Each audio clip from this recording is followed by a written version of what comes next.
Hello everyone, আবার চলে এসেছি একটা ছোট্ট মিনি ব্লগ নিয়ে। তো আমরা সবাই মিলে চলে এসেছিলাম দুর্গাপুরে একটা বিয়ে বাড়ির কেনাকাটা করতে।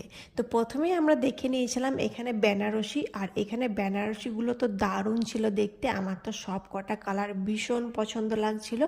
তারপর দেখে নিয়েছিলাম আরও কতগুলো শাড়ি।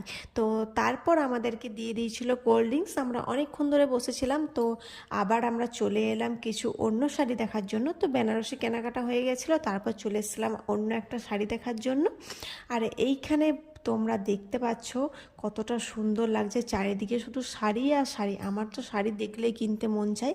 তো তারপর আমরা অনেকক্ষণ সেখানে বসেছিলাম, তারপর আমাদেরকে আবার দিয়ে দিয়েছিল আর একটা কোল্ড ড্রিঙ্কস। তো সেটা আমরা সবাই মিলে খেয়ে নিলাম। আর খাওয়ার পর কিন্তু এখানে আমাদের কেনাকাটা একদম কমপ্লিট হয়ে গেছে। তোমরা দেখতেই পাচ্ছ কতগুলো ব্যাগ হয়েছিল, আমরা অনেক কিছু কেনাকাটা করেছিলাম। তারপর সেখান থেকে বেরিয়ে আমরা চলে এসেছিলাম নীলকণ্ঠ মন্দিরে।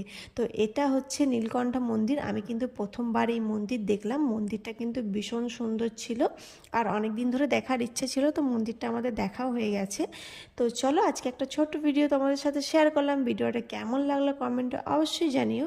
আর যারা যারা আমার চ্যানেলটিকে সাবস্ক্রাইব করনি তারা চটপট করে সাবস্ক্রাইব করে দিও। তো চলো আজকের মতন সবাইকে টাটা।